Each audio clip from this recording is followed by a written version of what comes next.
tal? También aquí ya casi se nos va la semana, casi se nos va la semana y nosotros seguimos con la segunda parte de este tema, de la teoría a la práctica. Ya estuvimos hablando de muchas cosas el día de ayer y nos llegaron muchas participaciones. Quedó medio cortado el tema porque bueno, tuvimos una entrevista por parte de ventas y bueno, pues vamos a continuar ahora. En sí se quedaron participaciones, ¿no, Gabriela? No alcanzamos a ver todas o sí. Sí, todas las que Mira. estaban acá al menos escritas, no sé si en chat o en el mail haya quedado alguna, pero todas las que estaban aquí sí alcanzamos. Ahorita lo revisaremos.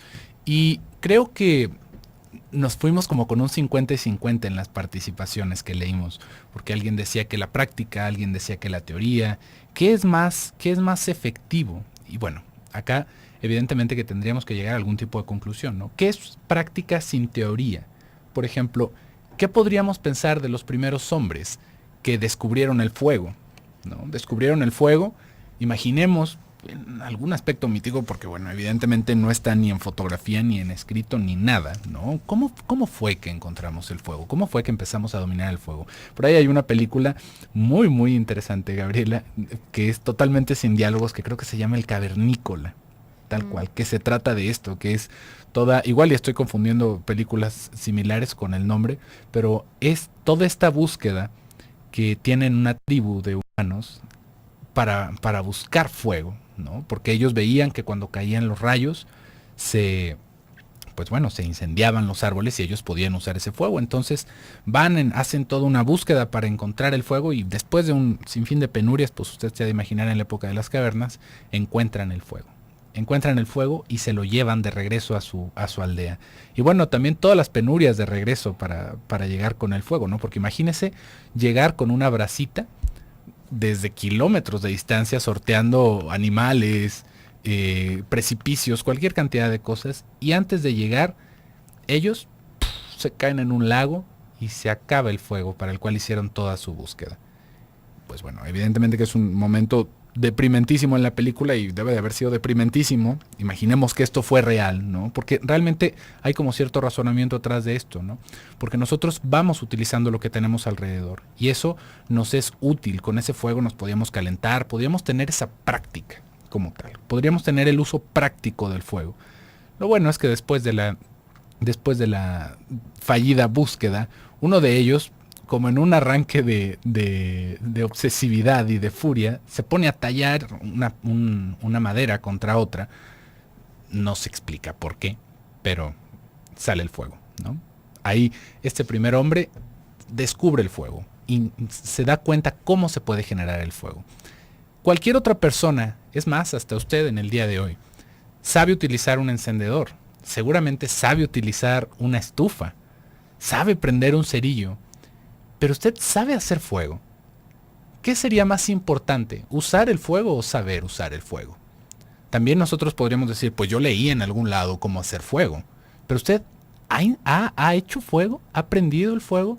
Nos vamos dando cuenta cómo la parte de la práctica sí es muy importante, pero si no tenemos un aspecto teórico que respalde nuestra práctica, si no tenemos un conocimiento de libro, si no tenemos un conocimiento empírico comprobado y hecho un método, no nos sirve de nada tener la práctica. Podemos tener toda la práctica que queramos, podemos ser unos maestros chefs, pero en el momento en el que nos veamos varados en una isla, nos vamos a morir de hambre. ¿Por qué? Porque no sabemos cómo prender fuego si no tenemos una estufa alrededor.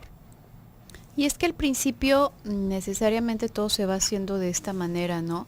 De esta forma repetitiva que tenemos, creo que todos los seres vivos. Por ahí en algunos estudios bueno, es una rama distinta de la psicología, es de conductismo, pero se iba hablando acerca de la superstición en las palomas, por ejemplo, suena algo chistoso. Y se decía que eran supersticiosas porque al someterlas a algún experimento, estando en una jaula y teniendo una palanca, por ejemplo, para poder recibir alimento o bien para poder liberarse, había un mecanismo en específico que era, por ejemplo, pisar la palanca, vamos a decir. Y la paloma evidentemente pues no sabía cómo utilizar palancas, entonces eventualmente por accidente llegaba y utilizaba la palanca. algo hacía que empujaba la palanca y tenía el alimento o tenía la gratificación necesaria. Entonces la parte supersticiosa, la parte curiosa, era que después de eso, en observaciones subsecuentes, la paloma hacía todo, como todo el ritual previo a pisar la palanca, no cachaba que era pisar la palanca. Entonces se había dado 3 picotazos a un lado, 3 picotazos al otro, se había rascado un ala y después se había sentado. Todo eso hacía para volver a abrir. Entonces, bueno, tratando de trasladarlo como pensando que su psiquismo fuese igual que el nuestro, se podría pensar que es como una superstición, ¿no? Entonces yo tengo que hacer todo esto para lograr el resultado, cuando realmente hay un paso específico que me permite hacerlo. Todo descubrimiento al principio va a ser como mucho más precario. Y creo que es muy importante, por eso también lo que encontramos en primera instancia en la práctica, hay cosas que en primera instancia no la encontramos en la teoría y después podemos llevar a la práctica, pero hay cosas que encontramos en primera instancia en la práctica y es muy importante verla con ojos de realidad y no de superstición para poder hacer la teoría que nos permita asirla. Vamos a ir a un pequeño corte y regresamos.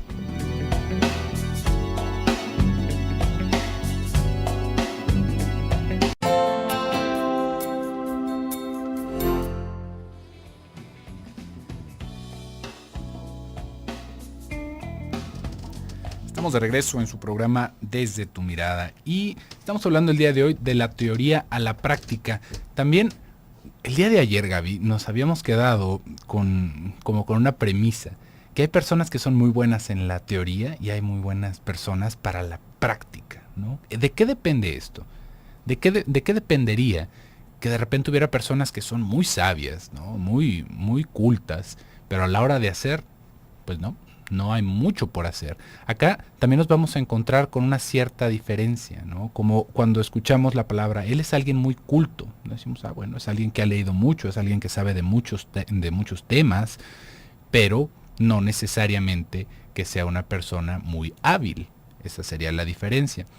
Y nos vamos a encontrar con que hay como 2 caminitos, como si fuera una cierta preferencia de repente para algunas personas en el hacer o en el aprender a hacer, ¿no? Nos vamos a topar con esto muchas veces en la escuela, en ciertas, lo podríamos ver en ciertas profesiones como lo son los maestros, ¿no? Hay maestros que, dominan un tema al dedillo, que son buenísimos para explicarlo, para transmitirlo a sus alumnos. Lo podríamos ver, por ejemplo, en el psicoanálisis específicamente. Han habido teóricos increíblemente buenos, con una profundidad y una sensibilidad para las ideas increíble, ¿no? Realmente sobrehumana, que uno dice, ¿de dónde se les ocurrió eso? ¿Cómo llegaron a esa conclusión? Pero que cuando empezamos a ver ciertos aspectos de su práctica, nos damos cuenta de que algo pasa, como que no era una cosa tan buena de su parte la práctica, pero clínicamente nos podríamos encontrar con esto, pero teóricamente, son unas mentes maestras de nuestros tiempos y específicamente el psicoanálisis. ¿Qué pasa ahí? ¿Qué no se supone que si nosotros sabemos hacer las cosas muy bien, las deberíamos de saber hacer muy bien?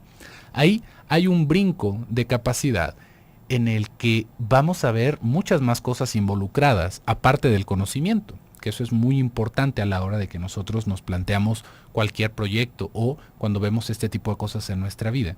De repente nos queda esta idea, es que yo soy tan bueno para entender estas cosas, o de repente escuchamos esto, ¿no? Él es un niño tan inteligente, es tan bueno para aprender, pero a la hora de los exámenes, nada. No le va bien, no hace sus tareas, pero él es muy inteligente. Ahí hay que cuestionarnos qué es lo que estamos llamando inteligencia y a final de cuentas, ¿qué sucede? Vamos pensando en esto del examen específicamente. Nosotros nos podemos preparar con nuestra guía, podemos ir a todas las clases, podemos leer el libro una y otra vez y sabernos perfectamente el tema para presentar un examen. Si nos dicen cualquier pregunta, nosotros vamos a poder decir hasta en qué página del libro se puede encontrar eso. Y vamos a ser buenísimos para ese examen. Pero a la hora de que llegamos al examen, se suman otros factores que no solamente son nuestros conocimientos. Dentro de ese, digamos, como de ese momento del examen, van a entrar los nervios, van a entrar nuestros deseos inconscientes, van a entrar muchísimos factores, bueno, hasta las tripas podríamos pensar que nos van a influir ahí, porque si de repente con esto que nos hace sentir se nos voltea el estómago, no vamos a poder presentar el examen ni aunque le echemos todas las ganas que queramos al estudio. Entonces ahí es en donde vemos que en la práctica fracasamos. ¿Y cómo? Hay muchas personas que no nada más por ponerlo en el examen, y que en los exámenes hasta podríamos encontrar más cosas, como por ejemplo un terror sexualizado a los exámenes, ¿no? Al momento de sentirnos evaluados, nos paralizamos, o nos paralizamos ante la posibilidad de destacar, o simplemente nos paralizamos como si fuéramos un venadito en la carretera. No sabemos qué más hacer. ¿Por qué? Porque nuestra respuesta inconsciente ante esa situación, no porque no lo sepamos, pero ante esa situación es paralizarnos. Esto pasa una y otra vez cuando vamos creciendo, cuando entramos al mundo de los adultos, nos topamos de repente que en el trabajo nosotros estamos echándole muchas ganas, pero al momento de entregar resultados, bueno, es que lo que pasa, y eso hace que lo que hicimos parece como que fue un accidente, como que a final de cuentas nos salió de chiripa, y no porque haya sido un intento nuestro por destacar y por la excelencia. Y esto nos puede ir minando de muchísimas maneras en nuestra experiencia y en nuestra vida. Para un aumento, para otro puesto, por ejemplo, para llegar a una relación, ¿no? De repente, esa es otra cosa que lo podríamos encontrar mucho, Gabriela. Personas que escriben unos poemas lindísimos, ¿no? Unos pensamientos muy profundos, elaborados, y se topan con la persona, con el objeto de su amor, y no sale nada, ¿no? Ahí tenemos esa obra tan famosa del Cyrano, ¿no? De esta persona que era muy buena con las palabras, pero que era muy feo. Él se sentía muy feo y algo se estaba haciendo ahí. Usted podría buscarla, es bastante divertida esa obra, y hay películas y muchas cosas. Pero, ¿qué pasa ahí con eso? Hay muchos más factores que nos están haciendo interferencia, y hay personas que por lo general son las personas que son más prácticas, que vamos a encontrar que tienen un conocimiento teórico disminuido realmente, pero son personas que lo que uno les diga se avientan. Son personas que lo que los pongamos a hacer, sea lo que sea, arreglar un motor, arreglarle una fractura, lo que sea, vemos que ellos brincan, ¿no? No, esto yo lo vi en la televisión y lo leí, y uno dice, pero no tienes ni idea de qué hacer. Y de repente, pues bueno, ahí nos vamos a encontrar con una curva estadística, que el que hace mucho, de vez en cuando, tiene éxito. El que no hace nada, nunca tiene éxito. Y nos vamos quedando con esa idea de que entonces la práctica es mejor, pero ahí hay una trampita con eso. Sí, sí, decíamos también ayer, bueno, también estos emprendedores que se las avientan de todas, van arriesgando, sobre todo pensando en el campo, ¿no? En el que puedan estar. Quizás un emprendedor puede decir, bueno, yo mismo voy a armar no sé, mi bicicleta, o voy a armar mi tal cosa, o yo mismo me voy a aventar a arreglar mi carro. Bueno, pues está muy bien, ¿no? Adelante, es algo estimulante para la cabeza. Necesariamente te va a obligar a investigar cómo se hace, a preguntarle a alguien que tenga más conocimiento que tú, pero de eso a que te pongas a hacerlo con otra persona, y bueno, ya es una cosa muy, muy distinta, porque puede poner en riesgo. Y lo que ocurre con esta cosa de paralizarse es que en muchas ocasiones una persona puede ser, incluso dejémoslo ya como que están peleados la teoría y la práctica. Una persona puede ser muy buena en algo, y desde ese lugar sentirse sumamente protegido o protegida, y sentirse sumamente cómodo. Entonces es posible, es muy posible, que una persona que cree que lo sabe todo, o bien que necesita pensar que lo sabe todo, no se vaya a aventurar nunca a colocarse en un territorio que desconoce, o en un territorio en donde no es experto. A lo mejor no desconoce por completo, pero no es experto. Y este tipo de pensamiento estanca a las personas. No es que, digamos, es una postura de la persona, no es una idea, me explico. No es como empieza a pensar menos narcisista, o empieza a pensar, no me refiero a eso.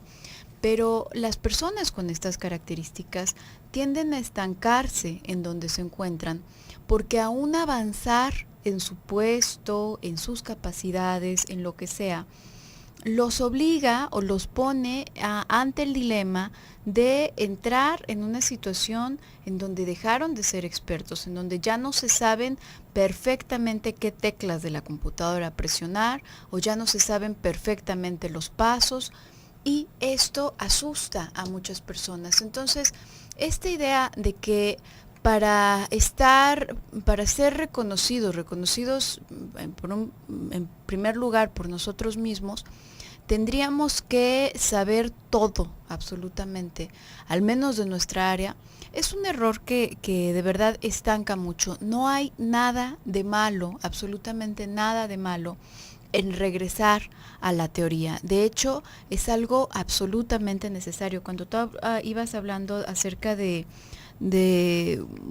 distintos teóricos en psicoanálisis, yo pensaba, Freud es una de estas personas, fue una de estas personas que en verdad es tan padre leer sus escritos, y cómo gran parte de los escritos habla de los errores que ha cometido, de los errores que está cometiendo en determinado proceso o que cometió en determinado proceso, y por qué muchos de sus escritos son a propósito de cómo se retracta de ciertos aspectos de la teoría que creó él, y junto con el grupo de los miércoles, pero a final de cuentas él iba rescatando todas esas ideas y las iba poniendo en estos escritos. Entonces, ese regresar a la teoría, ese admitir, no lo sé todo, a lo mejor algo me está fallando por aquí, eso es verdaderamente lo que hace a una persona capaz,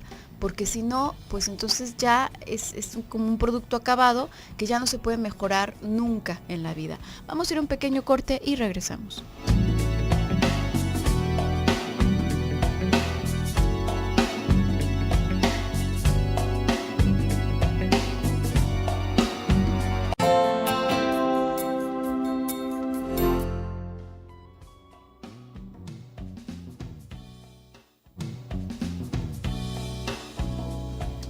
Estamos de vuelta en su programa Desde tu Mirada, y le recuerdo que se puede conectar con nosotros vía chat. Estamos en www.radiomujer.com.mx, en la sala de chat de Desde tu Mirada. Ahorita estamos en el lobby. Oiga, muy importante, si se quiere comunicar con nosotros se tiene que meter a la sala de chat de Desde tu Mirada, porque si no, no alcanzamos a ver sus mensajes. Y también estamos en el correo electrónico en desdetumirada@radiomujer.com.mx. Ahí estamos a sus órdenes por estas vías electrónicas para que se comunique con nosotros y participe con los programas. Antes del bloque comercial estábamos hablando cómo hay personas que se les facilita más una cosa que la otra.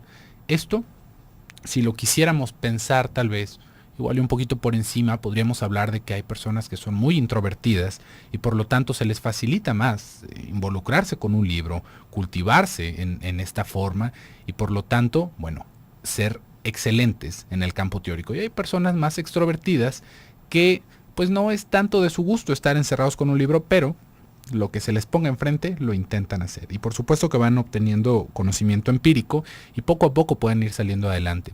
Acá, esto como le digo, por encimita, porque también nos vamos a topar con personas que son muy teóricos, podría pensar uno, que son personas que se saben al dedo, como dicen por ahí, los libros, pero no entienden nada de lo que está en los libros. Uh-huh. No, leer un libro no nos hace inteligentes ni intelectuales, déjeme le digo. Entender el mensaje que se transmitió es lo que nos abre la posibilidad de crecer mentalmente. Así como hay personas también que todo hacen y nada lo hacen bien. ¿Sí ve? Como realmente no tiene que ver con esa parte de nuestra personalidad, que si somos extrovertidos, que si somos introvertidos, sino con nuestra manera de generar un pensamiento. Acá hay una cosa bastante importante que pensar, y esto lo vemos de repente en las propuestas de las universidades, Gabriela, últimamente, que antes, era este modelo en el que uno iba, se sentaba al aula, escuchaba la clase, se acababa la universidad y luego uno salía a trabajar. Y poco a poco vamos viendo cómo hay como una transformación en este tipo de estructuras, ¿no? Que de repente ya dicen ahí ya no hay carreras, sino que tú vas armando un currículum con lo que tú quieras aprender para trabajar. Y uno dice, caray, entonces ya no necesito nada más aprender, por ejemplo, de arquitectura, podría tomar algo de diseño y algo de arquitectura, un poco de ingeniería, y así me podría adecuar a mi trabajo. nos puede sonar muy bien. Esto es otra cosa también, por ejemplo, nos podríamos topar con estas carreras o estas universidades que dicen el 80% del tiempo en la universidad es trabajo de campo. Y uno podría decir, mira, entonces uno está aprendiendo a hacer las cosas en la universidad, esto suena fabuloso, suena increíble. Es muy importante darnos cuenta de algo antes de distribuir este porcentaje de tiempo en nuestras actividades. Porque esto no nada más porque si usted está en la universidad se plantea esto para meterse o no meterse, sino por cómo nosotros vamos intentando hacer cosas nuevas en nuestra vida, en nuestro entorno. De repente se nos antoja aprender algo, se nos antoja hacer algún proyecto en la casa o empezar un proyecto en lo personal de una manera pues como más grande. Aquí el secreto no es el tiempo que le vayamos a estar dedicando a una cosa o a otra para ese éxito. La capacidad de poder tener una buena práctica y una buena teoría tiene que ver con cómo integramos las ideas nosotros, cómo tenemos un cierto modelo de pensamiento, cómo más bien tenemos la oportunidad de pensar de esta manera. Si nosotros leemos y leemos y leemos y leemos, vamos a saber mucho. ¿De qué? De todo y de nada a la vez. ¿Por qué? Porque no estamos haciendo nada. En cambio, ¿qué diferencia es toparnos con un problema? Que eso es algo que han hecho los grandes teóricos y personas que también han sido muy prolíferas en su actividad clínica o en cualquier otro aspecto de la vida, ¿no? Hay un problema. Nosotros tenemos un problema. Podemos hacer dos cosas. Podemos abordarlo inmediatamente y darnos de topes hasta que nos salgan bien las cosas y después de eso sentir que lidiamos con el problema y seguir adelante. O podemos establecer un plan, un modelo de pensamiento de qué vamos a hacer. Yo tengo un problema. ¿Qué voy a hacer con esto? Nótese que esto no es lo mismo que podemos hacer cuando tenemos un problema en lo personal, porque en lo personal el inconsciente se nos va a meter a marcación personal, como dicen en los deportes, de una y de otra manera. Pero pensemos en, por ejemplo, un problema en lo económico. Nosotros, así como lo estábamos diciendo ayer, quedamos desempleados. Si nosotros inmediatamente brincamos a hacer un negocio, nos va a pasar como esta participación anónima que nos habían mandado ayer. Lo vamos a tronar. ¿Por qué? Porque simplemente no era un buen momento para hacerlo, no estábamos preparados. Si nosotros nos ponemos a estudiar nuestras probabilidades, es muy posible que moramos de hambre mientras estamos estudiando, porque se nos va a acabar el dinero, se nos va a acabar la fuerza y la intención y nos vamos a empezar a desesperar, porque aparte no hay un momento para pensar claro. Entonces, ¿qué tenemos que hacer? Hay que darnos cuenta de que la necesidad de la teoría va surgiendo alrededor de los problemas. Nosotros, así como tú lo estabas diciendo en el bloque anterior, Gabriela, primero nos podemos informar sobre un tema, saber qué es lo que nos puede esperar, darnos cuenta y aprovechar la experiencia de otras personas alrededor de ese problema. Después de eso intentarlo y en el momento en el que nos trabamos, regresar a la teoría. ¿Por qué? Porque nosotros estamos haciendo, como se dice en las investigaciones metodológicas, utilizando un marco teórico. Nosotros no nada más vamos por el campo viendo a ver qué funciona, qué no nos funciona, si nos tropezamos y ahora ya nos hicimos daño o no, sino que tenemos un punto de referencia para regresar, pero todo está en ese ir y venir de ese marco teórico. Y es que yo creo que la teoría es como una forma de organizar las ideas de lo que has ido descubriendo o de lo que se ha ido descubriendo a partir de la observación y a partir de la interacción con cualquiera que sea la materia de estudio, ¿no? Puede ser desde algo clínico, puede ser desde algo en el plano médico, en cualquier aspecto. El hacer esta teoría nos permite organizarlo, nos permite justamente ir realizando como este marco teórico del que podemos tener referencia a nosotros mismos y que además se puede transmitir a otras personas. Quiero decir, yo, por ejemplo, no tengo que empezar de cero para prácticamente ninguna de las cosas, ¿no? Siempre ya hubo alguien que hizo sus observaciones, que organizó esto en ideas y a lo cual yo puedo recurrir, ya no tengo que empezarlo todo desde cero. Sin embargo, yo tendré que hacer mis propias observaciones y tendré que crear mi propia interacción con cualquiera que fuese la materia de la que estamos hablando. Me refiero como el tema o el área, el campo en el que estemos hablando para continuar desarrollando esto. ¿Por qué digo esto? Porque tampoco significa que la teoría esté ahí, digamos, es como una especie de síntesis, como una forma de explicarlos en función a los conocimientos previos, en función a los conocimientos que ya tenemos hasta este momento. Pero es algo que también puede ir siendo modificable, es algo que tendría que estar, como por decirlo de alguna forma, vivo, que tendría que estar en este dinamismo, en este cambio constante, en función a que necesariamente y obviamente habrán subsecuentes observaciones y algo se nos habrá pasado, ¿no? Y algo se les habrá pasado a otras personas o no habrán alcanzado a observar o interactuar o a investigar ese fenómeno en específico. Entonces, tomar una cosa, cualquier escrito, el que tú quieras, el que se te pueda ocurrir, como una verdad única, absoluta e irrefutable, es algo demasiado arriesgado.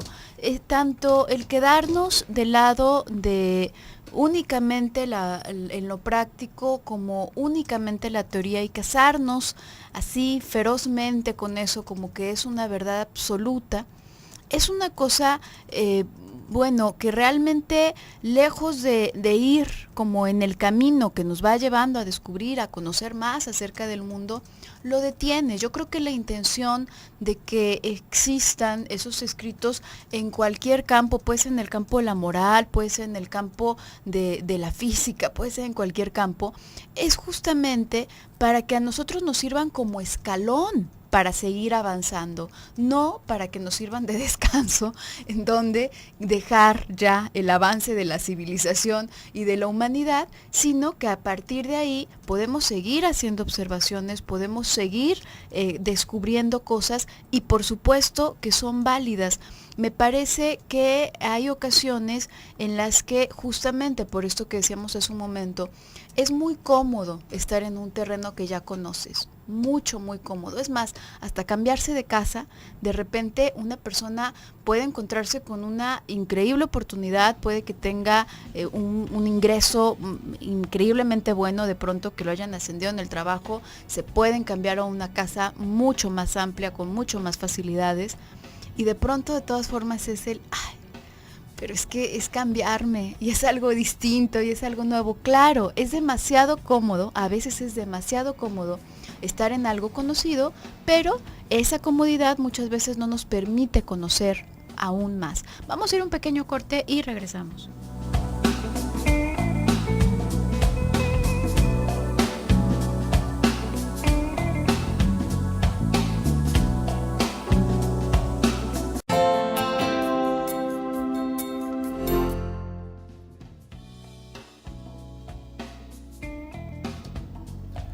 Ya estamos de regreso en su programa Desde tu mirada y ya estamos concluyendo con este tema de la teoría y la práctica y creo que podríamos alcanzar algunas conclusiones pensando un poquito sobre cuál es el uso de la teoría.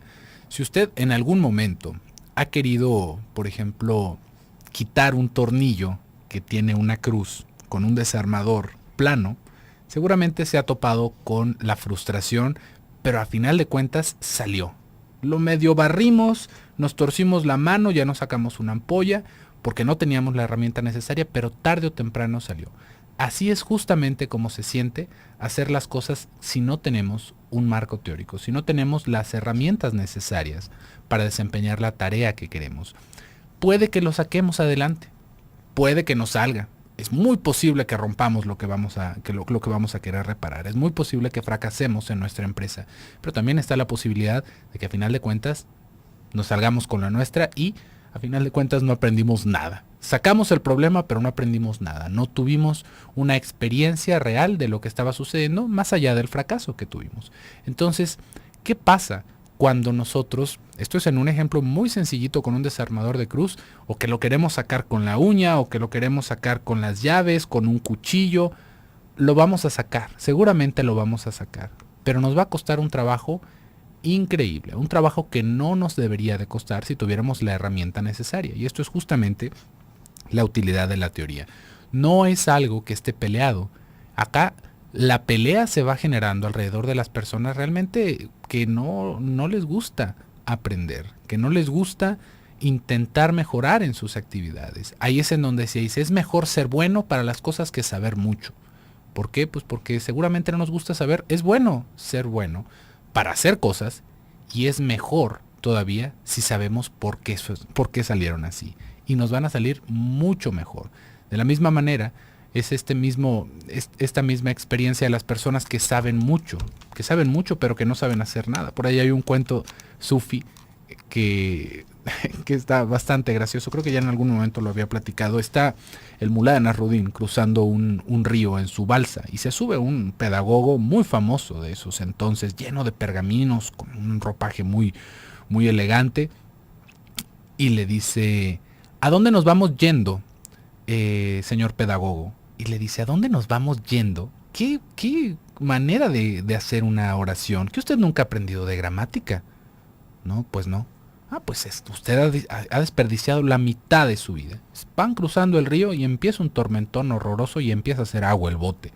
Y se voltea a ver al pedagogo y le dice, señor pedagogo, ¿sabe nadar? No. Pues entonces ha perdido toda su vida porque nos vamos a hundir.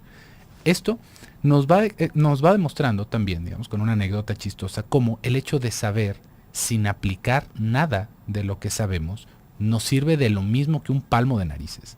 Realmente no tendríamos por qué estar peleados con estos dos aspectos de la vida, con este aspecto de aprender, y es algo tristísimo, Gabriela, como cada vez voy viendo más chamaquitos, más adolescentes, que están más interesados en hacer en el momento, en el ahora, con todo esto de lo extremo, del momento, de vivir como si no hubiera un mañana, en lugar de poder postergar un poquito. Le estaba hablando en bloques anteriores, cómo realmente la capacidad de poder superar este tipo de pruebas y de irnos generando experiencia tiene que ver con cómo vamos nosotros retomando el conocimiento, cómo tenemos una cierta manera de pensar sobre las cosas. Esa manera de pensar está totalmente, digamos, como relacionada con nuestra capacidad de postergar. Y esto es algo muy importante de retomar. Si nosotros no podemos postergar una satisfacción, nosotros vamos a aventarnos a todo lo que queramos en el momento. Y esa es una receta para el fracaso. De alguna o de otra manera, una de tantas nos va a salir bien. Y eso nos va generando suficiente satisfacción como para regresar y regresar, o para también quedarnos frustrados y no querer hacer nada, porque simplemente no teníamos la vía para hacerlo. Pero si nosotros no podemos postergar, ¿postergar qué quiere decir? Me siento y lo pienso. Las cosas no deberían de hacerse para pensarse, sino que se deberían de pensar para hacerlas.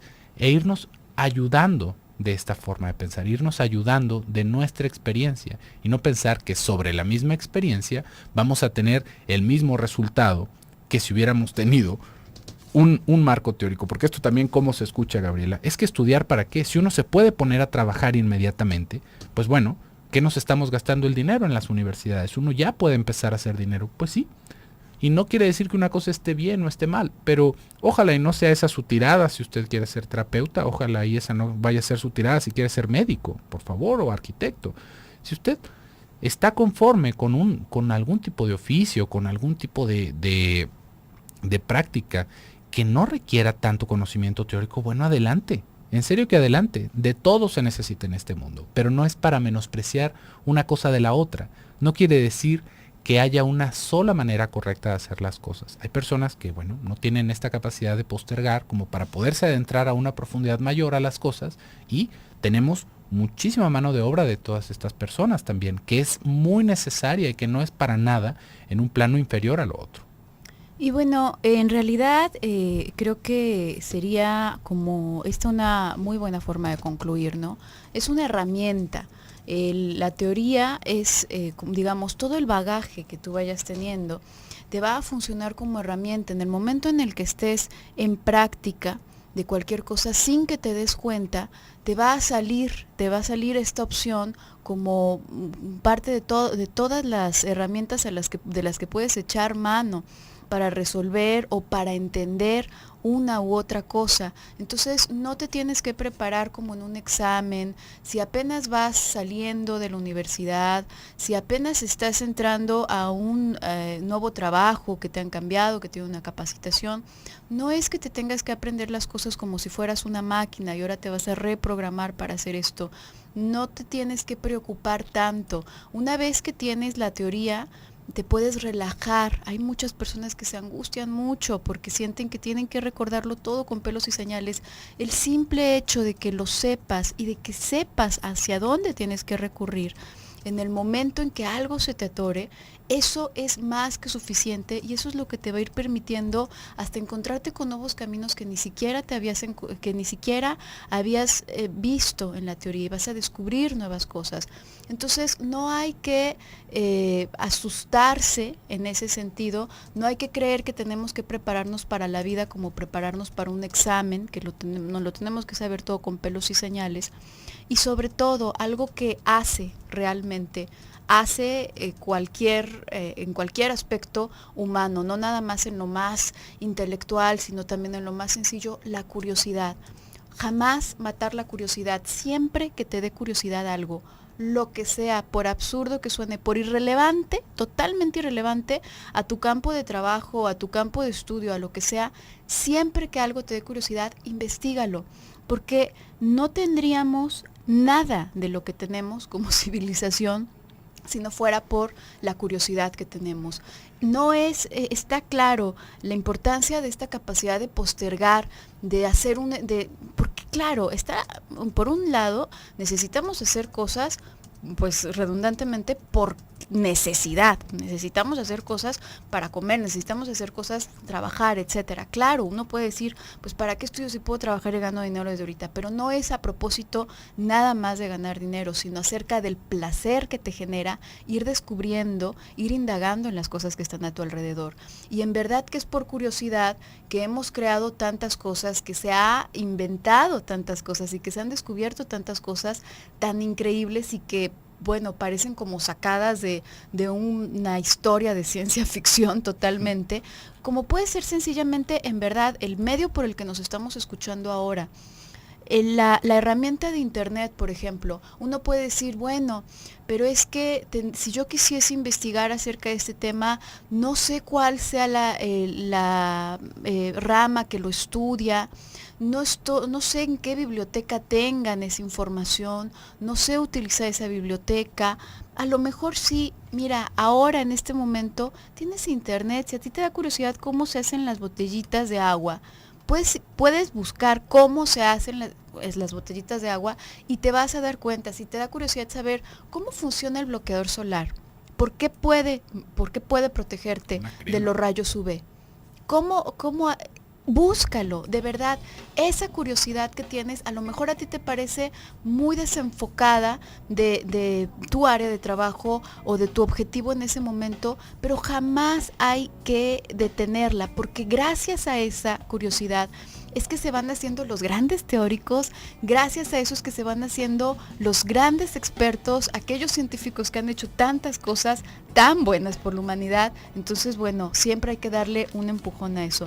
Por el día de hoy se nos ha terminado el tiempo, yo me despido, soy Gabriela Maldonado. Y yo soy José Luis Amarripa, que tenga muy bonita tarde, hasta luego.